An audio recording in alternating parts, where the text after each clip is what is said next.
The report began, as all bureaucratic misjudgments do, with a footnote.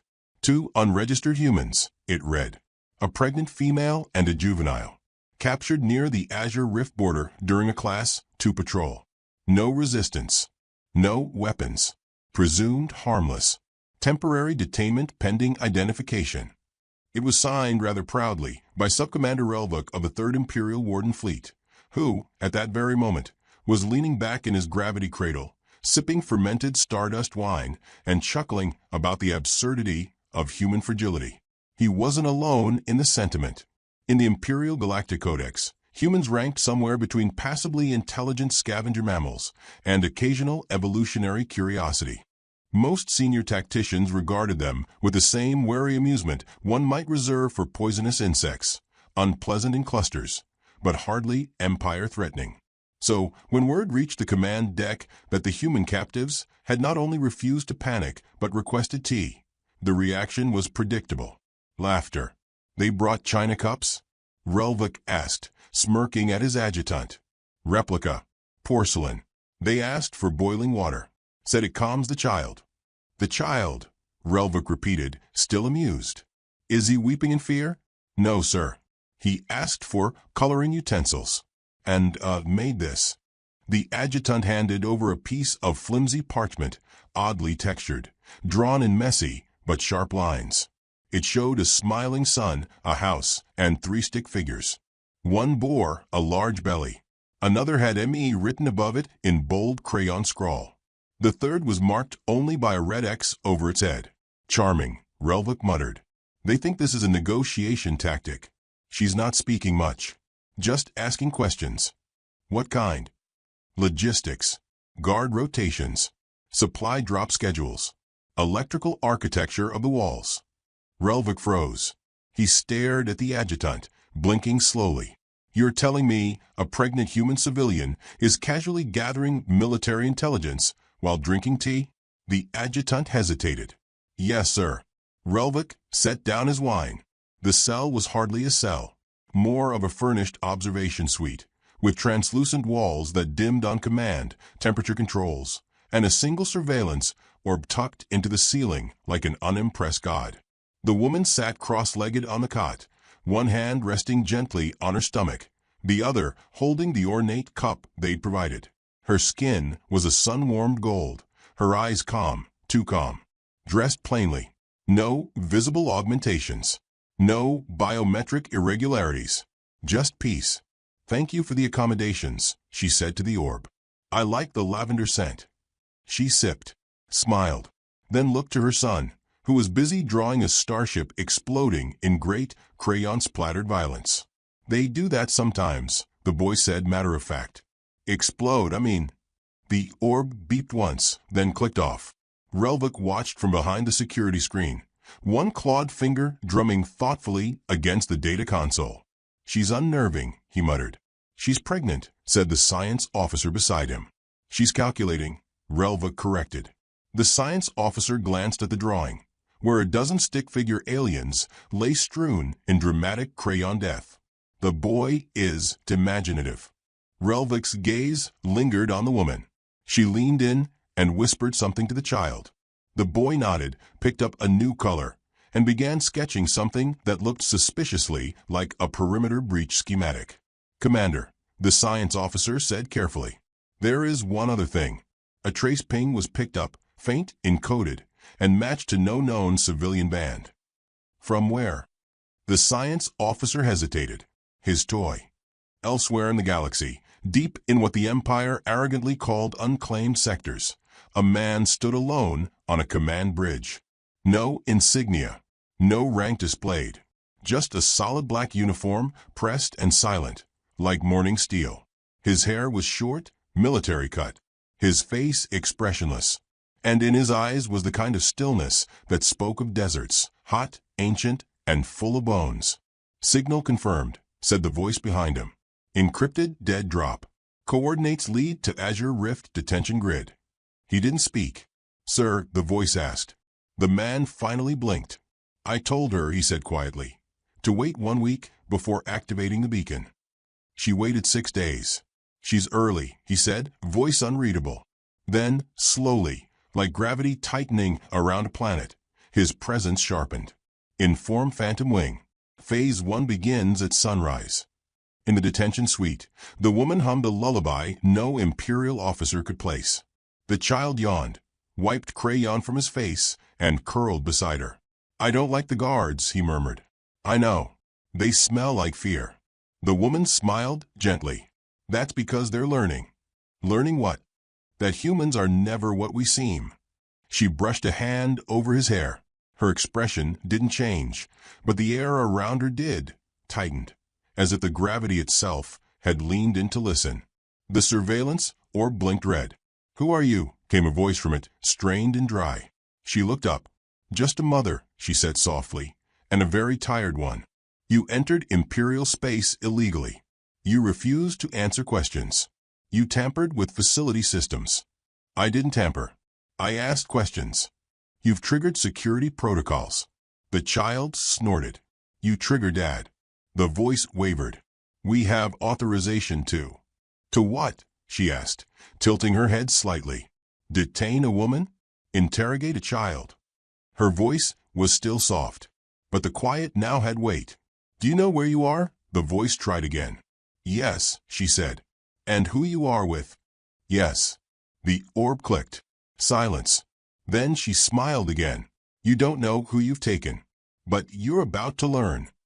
Subcommander Relvic paced, claws clicking against the floor in arrhythmic panic. The science officer returned, pale scales glinting with sweat. "Commander, there's chatter on the outer nodes, encrypted movements. Fleets adjusting. No declaration. No transmission. Just movement. Human. No ships have declared themselves." "Of course they haven't." Relvic snapped. "They'll arrive in silence. They'll land before the alarms sound."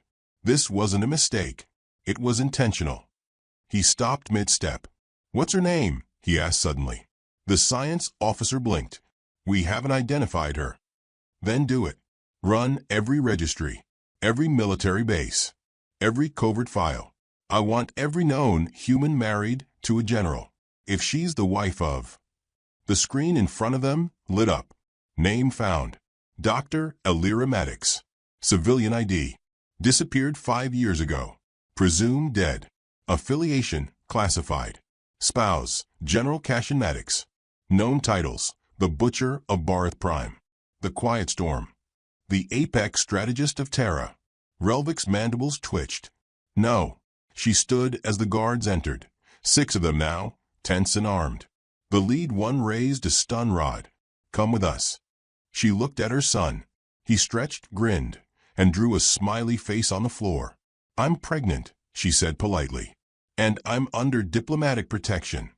There is no record." "There is now." She tapped the wall behind her. The lights flickered once. Just once. Outside the facility, deep in orbit, a single human satellite came online. It had no weapons. No visible engines. Just an old Earth flag carved into the hull, and a broadcast module shaped like a rose. It began transmitting. Only one word: checkmate. The guards hesitated. The woman took her son's hand, stepped forward, and smiled without mirth. "My husband once said war is chess played with blood. You should have asked yourselves who the queen was." She walked past them. The boy waved. No one moved. And somewhere far beyond the stars, ships shifted silently into kill position. The Empire didn't realize it yet, but the game had already ended. The Galactic Council convened with all the pomp and bluster of a royal funeral staged by fools unaware the corpse had been swapped. 42 species represented in chrome-plated decadence, a parliament of polished tusks, glistening antennae, and condescending smirks. Floating rings of translation drones circled the chamber, humming through an ocean of dialects, converting words into meanings, and meanings into misunderstandings. They met not for war. Not yet. This was a diplomatic review. A minor incident, per Chancellor Vroth of the Ulari Combine, waving one silken tentacle dismissively. A pregnant human and her offspring. Captured. Contained. "We are not savages. We have offered tea." Chuckles fluttered around the chamber, like smug butterflies. They always squeal when taken, sneered the Leckery delegate, a sinewy reptile adorned with ceremonial bone piercings. This one drinks calmly and sketches maps. Amusing. Pathetic, really. No sign of threat, agreed the council archivist. No weapons, no guards, no identification. Just two fragile specimens blundering past the Azure Rift border. Statistically irrelevant. Statistically inconvenient, corrected the Tharnak observer, eyes like molten brass narrowing. The last time we underestimated their species, we lost 3 moons. That was centuries ago, hissed the Leckery. The humans were unruly once, yes. But this? A pregnant female and a child? They are not the sharp edge of Earth's blade. No, came a voice, calm as a lake. They are the sheath. Silence folded over the room. Earth's ambassador had arrived. He did not announce himself. He never did. He simply walked in, smooth-soled boots on marble, a neutral-colored suit, glasses perched on the bridge of a sharp nose. He looked like a diplomat from a minor trading planet. Forgettable. Ordinary. But as he took his seat, the air around him changed. Denser. Colder. Like the vacuum of space had followed him in. Ambassador Thorn, muttered Vroth, folding his limbs with exaggerated civility. We did not expect your attendance today. Thorn smiled. It was soft and small, the smile of a man who always had more information than you. I wasn't planning to attend, he said gently, until I received word that your empire detained 2 Terran citizens. A technical border breach, Vroth replied smoothly. We've handled it delicately. Indeed, Thorn said, sipping from the coffee cup he had brought with him. Somehow still hot. He did that. You detained a civilian, pregnant, accompanied by a minor. No charges. No trial. No communication with Earth. She had no identification, Vroth pressed, and no formal diplomatic protection. She didn't need any, Thorn said. She was never sent. She was simply taken. The Leckery delegate clicked its fangs. Then, retrieve her. File a complaint. You've sent complaints before. Thorn set his cup down. I'm not here to file a complaint. The room paused. Then why are you here? Asked the Tharnak observer slowly. Thorn's gaze drifted upward, as if reading an invisible report in the air. To inform you that the individuals you are holding have been identified. He waited. No one moved. The woman's name is Elira Maddox, Thorn continued. Her son is named Cashin after his father. Something in the way he said father made several translators hiccup. And who, pray, is the father? Vroth asked with theatrical sarcasm. Thorn smiled wider. General Cashin Maddox. All humor in the chamber evaporated. Even the Leckery stopped breathing. The apex strategist? Vroth asked hoarsely. Formerly of the 3rd Earth Defense Command, Thorn said. Currently operating off-grid. His current title, however, is husband. There was a long pause. It wasn't silence. It was processing. Then, you lie, snarled the Leckery, standing suddenly. A trap. You fabricate names and bloodlines to intimidate. Classic human tactics. Thorn looked bored. He'll be flattered. Where is he now? The Tharnak observer asked, barely a whisper. Thorn's eyes were dark mirrors. Closer than you'd prefer. And quieter than you'll detect. A dozen delegates began murmuring at once, summoning aides, demanding access to restricted fleet data, real-time scans, hyperspace surveillance. You're bluffing, someone barked. Earth has signed the non-provocation treaty. You cannot mobilize military assets without council ratification. We haven't, Thorn said smoothly. We simply lost contact with a few private vessels. Unregistered. Unarmed. Astronomical accidents are so common these days. Sabotage, Vroth hissed. Coincidence, Thorn corrected. The Tharnak leaned forward, his 4 eyes focused. Why would General Maddox allow his wife to wander near the rift? That sounds unlike him. Thorn sipped again. She wasn't wandering. She was painting. You see, she likes to sketch star systems, especially border territories. And the child? Thorn smiled. He's learning topology. His father's son, after all. Vroth was trembling now, though he masked it with a dry cough. We had no way of knowing. Yet you acted, Thorn replied gently. You see, that's the problem. The Empire has always believed humans are simple, predictable, either meek or monstrous, depending on what suits the narrative. He stood slowly, adjusting his cuffs. But humans are neither. We are prepared, always, in ways you never see. Because while you polish your claws and shout in chambers, we study. We remember. And when needed. He tapped the table once, softly. A holoscreen blinked to life, displaying a map of Council space. Dozens of markers began to flash. Unregistered ships. No comms. Silent. Near critical infrastructures. Docks. Fuel hubs. Relay nodes. None were Earth-flagged. All were Terran. This is aggression, shrieked a delegate. No, Thorn said softly. This is a lesson. And what are you teaching us? Vroth whispered. Thorn looked around the chamber, meeting every eye. That humans prefer peace, he said, but have never forgotten how to hunt. He stepped back. Return the woman and child. Immediately. Or the next time Maddox moves, you'll learn what a true extinction-level event looks like, without a single shot fired. He bowed, turned, and left. No one tried to stop him. Back in the chamber, chaos erupted in elegant tones. Delegates began drafting emergency signals. Some demanded immediate release. Others argued for evacuation. Some begged for the truth. Only the Tharnak observer remained still.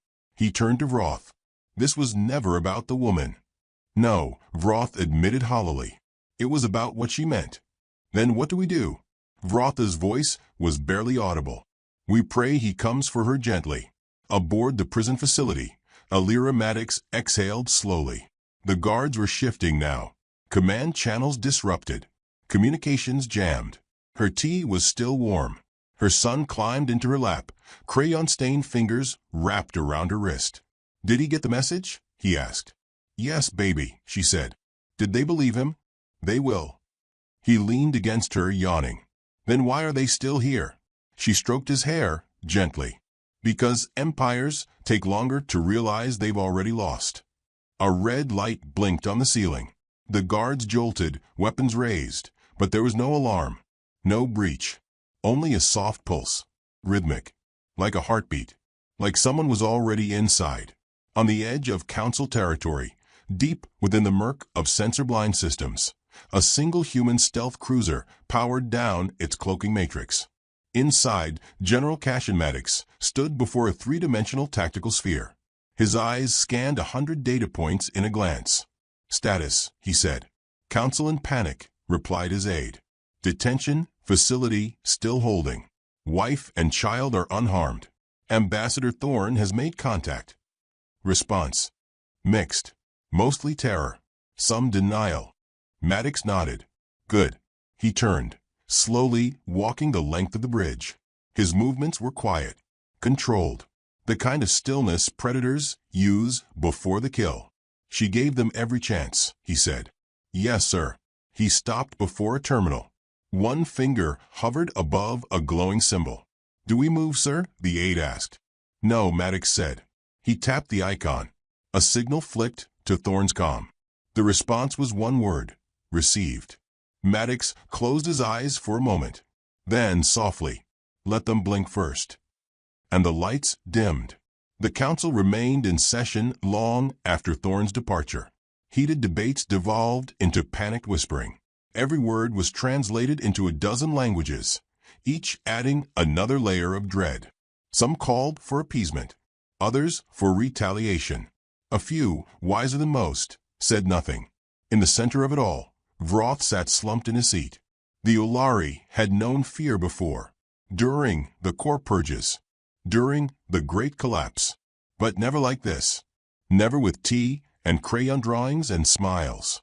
Because this wasn't warfare. This was calculated mercy, and the promise that if it was not accepted, it would be the last one ever offered. The Empire had captured a woman and her child, but Earth had let them.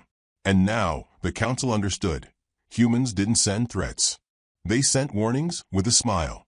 And if those warnings were ignored, they didn't shout. They vanished. Deep within the detention suite, Alira opened her eyes. A new message blinked on the wall. Stand by. Wolves inbound. She smiled faintly. Her son was asleep now. She sipped her tea again, closed her eyes, and waited. Everything was going exactly as planned. The night shift at the Azure Rift Detention Complex passed in the illusion of calm, sterile and humdrum as always. Lights pulsed gently across polished obsidian floors, casting their antiseptic glow on walls built to contain criminals, dissidents, spies. Not mothers and children. Yet there she was. Elira Maddox hadn't moved in hours. She sat perfectly still, breathing slowly, hand resting gently atop her stomach, as if meditating. Or listening. Her son lay curled beside her, thumb tucked into his palm, mouth half open in sleep. His little drawings, ships, explosions, enemy bunkers drawn in delightful neon crayon, were still scattered across the floor. The surveillance orb above her pulsed red every 10 seconds. Active. Watching. Recording. And missing everything that mattered. Lieutenant Derville, commander of the facility's 3rd Rotation Security Team, leaned over the monitoring console with a yawn. She hasn't blinked in 5 minutes. The technician, a bored-looking Rixari with a twitching eye, shrugged. Maybe humans enter a trance state before labor. Or maybe she's just crazy. She's not crazy, Derville muttered. She's waiting. For what? Derville didn't answer. He stood up and paced toward the reinforced viewport that overlooked the upper block. Guards stood at attention. Automated drones drifted in predictable paths. The entire grid was humming with quiet efficiency. Still, Derville couldn't shake the feeling he was being observed, not from the monitors or even the inmates, but from something outside. Something that didn't blink or breathe. Something patient. His instincts were never wrong. But they were late. Behind him, the monitors flickered. Just once. A blink. Then they resumed. The technician frowned. Did you see? Yeah, Derville muttered. Run diagnostics. But the screen was clean. No errors. No signs of tampering. No ghosts in the system. Because ghosts don't leave footprints. They leave voids. Within the cell, Elira opened her eyes. Her son was awake now too, though he hadn't moved. They're late, he whispered. No, she said softly, they're early. But they're waiting. Like your father taught them. He blinked slowly. Waiting for what? She looked at the wall. Past it. Through it. For the Empire to make a mistake big enough to justify the truth. The child nodded. It made sense in a way only children of soldiers understand. Will they be scared? He asked. They already are, she replied. And somewhere deep in the command network of the facility, a packet of data, coded in ancient Terran naval cryptography, activated. It had been dormant for days, sleeping like a virus in plain sight. The surveillance system adjusted its refresh rate by 0.0003%. That was enough. Suddenly, cameras began looping 3-minute segments. Not all of them, just enough. Guards continued their routes, unaware that they were being watched not by their systems, but by someone else entirely. On the edge of the outer defense grid, 5 maintenance drones deactivated simultaneously. Their internal logs were wiped, their memory cores repurposed. At the same moment, a cargo manifest for structural reinforcement beams was auto-processed at Docking Bay 9. The delivery team? Unregistered. Silent. The guards scanned the manifest. It checked out. No alarms. The cargo moved through. Inside one of the containers, a human opened his eyes. His face bore no rank, no emotion, just resolve. He tapped the side of his helmet once. The display flickered to life with 3 words, standby. Hold position. Below it, a single phrase glowed in red, family inside. Back in the council chambers, chaos continued its ballet of denial. Reports poured in from planetary governors. Sensor anomalies, silent ships, glitched orbitals. Counselors shouted. Some called it propaganda. Others called it war. Ambassador Thorne said nothing. He simply sipped his coffee, flipping lazily through pages of an old Earth book, Sun Tzu, translated into Tharnak glyphs. Vroth cornered him in a corridor between sessions. His tentacles trembled. You're not attacking. Not yet. So this is just leverage. Thorne closed the book.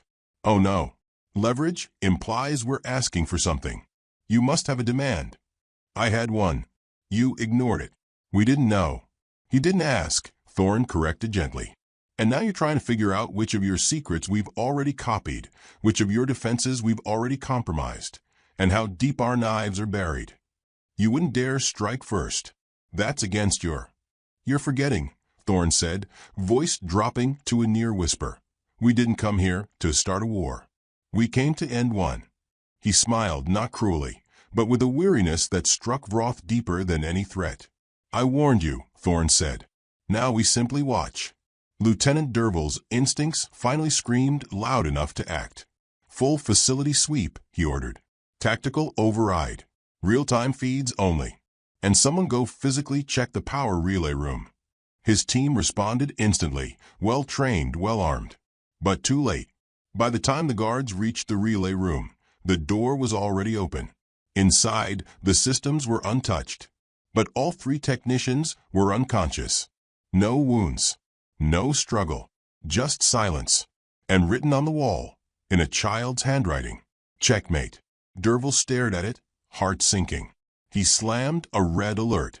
Sirens blared. Lights flickered. The detention block locked down. But the cameras still looped. In her cell, Alira stood. Her son took her hand. Outside, boots thundered. Orders barked. Weapons activated. She turned to the surveillance orb and smiled. Tell Relvuk, she said gently, we accept his surrender. The orb cracked. Not exploded. Not shattered. Just cracked. As if the pressure of her words had broken it from the inside. Across the station, every screen lit up at once. A single face. Cassian Maddox. Not in uniform. Not armed. Just his eyes. They stared through the feed, like blades of ice. Let them go, he said. He didn't shout. He didn't threaten. He stated, let them go. 100 technicians tried to shut the feed down. They couldn't. One by one, terminals shorted. Lights dimmed. Weapons powered down. And the entire detention complex experienced a synchronized systems collapse that lasted 6.4 seconds. When the systems rebooted, Alira Maddox and her son were gone. So were 2 squads of guards. But not dead. Not harmed. Just sleeping. Their weapons had never fired. Lieutenant Derval found the message left behind. A cup of untouched tea. A red crayon drawing of the facility layout, complete with marked weak points and security flaws. And scrawled across the bottom, a note. You thought we were the bait. You never realized we were the trap. The extraction was so clean that by the time Council Security reviewed the breach, Earth had already released its official statement. Diplomatic retrieval of unlawfully detained civilians. No casualties. No shots fired. Only one file was appended to the statement. A file embedded with a subtle virus that disabled half the Empire's predictive threat analysis systems for the next 72 hours. The Council's analysts scrambled. Threat levels recalibrated. Every equation adjusted. And one name surged to the top of the threat matrix, Maddox. Back aboard the stealth cruiser, Cassian held his wife's hand. Their son sat nearby, doodling star maps with alarming precision. You gave them every chance, he said softly. Alira leaned her head against his shoulder. They never saw it coming. They never do. She smiled. You're getting soft, she teased. He smirked. Not soft. Just precise. Then he stood and looked out at the stars, calm, quiet, unbothered by the chaos in their wake. They'll retaliate, Alira said. They'll think they have to. Yes, Maddox replied. And that's when we finish it. She nodded, and the stars outside began to move. Human ships, previously dormant, powered to life. Not just one fleet. Dozens. They had been waiting, hidden in blind spots, masked by orbital anomalies, cloaked beneath the signatures of merchant ships and diplomatic envoys. Now they aligned, not for war, for conclusion. The Council received one final message that night. It came encrypted through their most secure channel. It bypassed 8 firewalls and left behind no trace. Just one message. From Earth. We asked nicely. You answered with arrogance. Now we speak in silence. And silence, across the galaxy, had never sounded more like war. The command deck of the Galactic Council's primary seat, Helion Prime, had never known true silence, until now. Not the kind found in contemplative moments or sleep, but the thick, breathless pause between realization and consequence. It was the silence of prey that has just recognized it was never the hunter. Chancellor Vroth stood stiffly at the central dais, pupils dilated, his pulse flickering visibly in the translucent arteries beneath his ceremonial skin sash. All around him, council aides, security analysts, military delegates, and envoys from 42 star systems whispered panicked fragments of disbelief. The screens flared red. Not with fire. Not with invasion. With presence. Earth's fleet had revealed itself. Not around border territories or at trade routes. No. That would be expected. They had appeared around council-controlled planets. 3 of them. Simultaneously. At orbital distances so exact that analysts were still calculating how long they must have been in place. Not a single alarm had sounded when they arrived, because they had always been there. One Lekari envoy, sweating cold brine, hissed, "How did they move so fast?" "They didn't," muttered the Tharnak observer.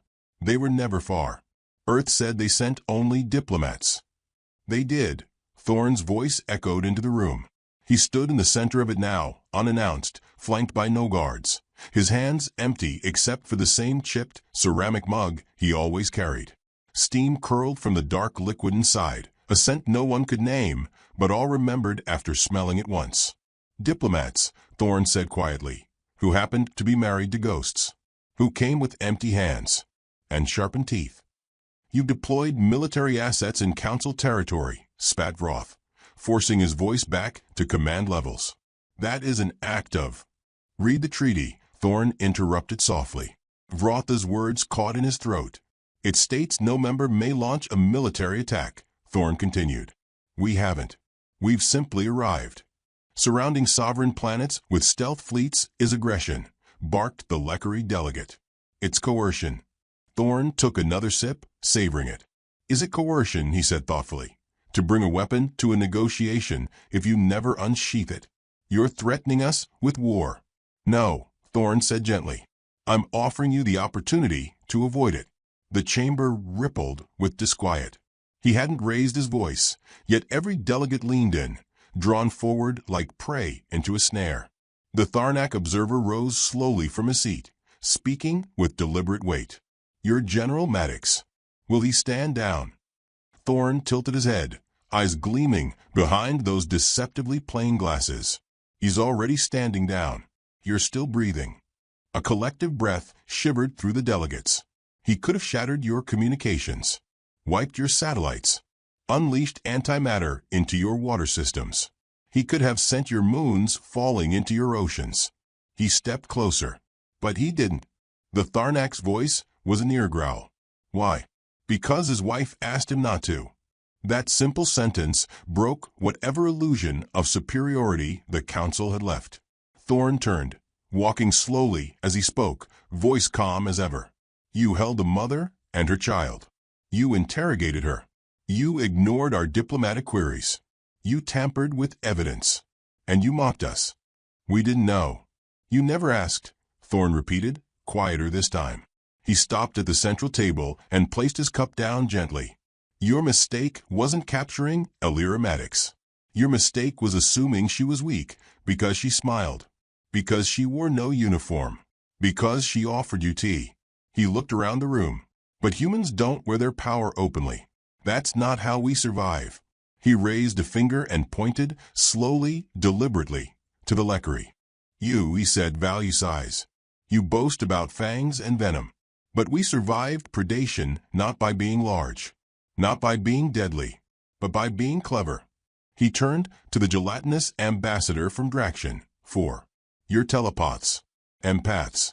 You sense emotion, pain, truth. But we learned to lie with our smiles, with our breath. We became unreadable." He faced Vroth last. "And you," he said softly, "built an empire on arrogance.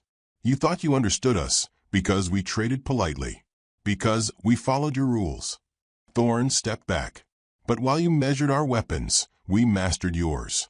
While you postured, we listened. While you laughed, we learned. He snapped his fingers once. Every console in the chamber blinked. And, on every screen, footage of the Azure Rift detention complex. Internal schematics. Guard logs. The full plan. Every weakness. Already mapped. Your facility, Thorn said, was breached, infiltrated, and vacated. Without injury. Without notice. With absolute precision. The boy was inside the entire time, someone whispered. Drawing it, Thorn confirmed.